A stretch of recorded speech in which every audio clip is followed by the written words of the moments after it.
Ilang overseas Filipino workers sa bansang Israel nangangamba sa kanilang seguridad sa pagsiklab ng tensyon sa pagitan ng Israel at grupong Hamas. Sa detalye, makakasama natin live si John Sala ng GMA Regional TV 1 Western Visayas. John?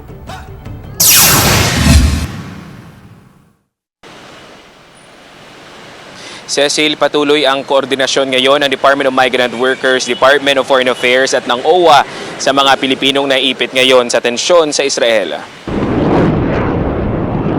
Nangangambang ilang Pilipino na nakabase sa Israel dahil sa muling pagsiklab ng giyera sa pagitan ng Israel at grupong Hamas kung saan mahigit 700 na individual na ang naitatalang namatay. Malayo man sa sentro ng kaguluhan, hindi pa rin daw may aalis kay Miel ang mangamba. Tubong Kabangkalan City, Negros Occidental si Miel na nasa Israel para mag-aral ng agro-studies. Okay naman kami dito, kaso di lang makatulog kasi worry din sa sa gabi-gabing parang fireworks dito gabi-gabi. Nakikipag-ugnayan na din daw ang embahada ng Pilipinas sa kanila. Kumakapit din sa dasal ng OFW na si Dante na tubong Malasike, Pangasinan. Umaasa siyang huhupa ng tensyon sa Israel. Ang pinagdarasal namin na sana na hindi na lumawak yung mga terorista, yung sakop ng terorista. Pero sa ngayon naman ginagawa naman ng gobyerno ng Israel na sana na palayas lahat yung mga doon o hindi kaya makontrol.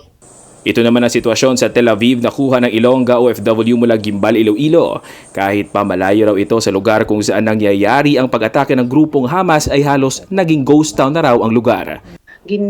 Advice sa government na mag-stay at home, mag-lock sang pertahan, hindi as much as possible hindi magwa kay may nakasulod nga mga terrorists. Kasama ring naiipit sa giyera sa Israel ang Cebuano domestic helper na si Helen Gokong. 13 taon na itong nagtatrabaho sa naturang bansa. Sabado ng umaga nang marinig nila ang tunog ng sirena na hudyat na may paparating na bomba. Kaya dali-dali itong nagtago sa bomb shelter sa loob ng kanyang pinagtatrabahuhang bahay. Mahibawan man nila nga naay nagpadaw nga racket sa Israel, so magsiren gina dayon 1.5 minute namit time nga manood ni sa bomb shelter. Kasalukuyang nasa 30,000 ang bilang ng Pilipino sa Israel. Karamihan sa kanila ay mga caregiver. Sa pahayag naman ng Department of Migrant Workers, tuloy-tuloy daw ang close coordination nila sa Philippine Embassy para tutukan ang sitwasyon ng mga OFW sa Israel na nasa ilalim ng State of War Alert. Nagpapatupad rin ang OWA at Department of Migrant Workers ng 24/7 Task Force Israel Desk para sa mga OFW na nangangailangan ng government assistance. Kinondina naman ni Pangulong Ferdinand Bongbong Marcos Jr. ang kaguluhan sa bansang Israel. Sa isang pahayag, pinasisiguro ng Pangulo ang kaligtasan ng mga Pilipinong apektado sa kaguluhan.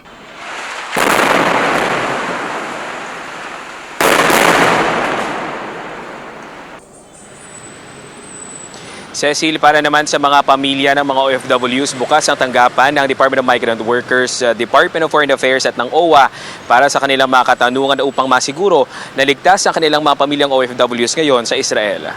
Cecil? Maraming salamat, John Sala ng GMA Regional TV 1 Western Visayas.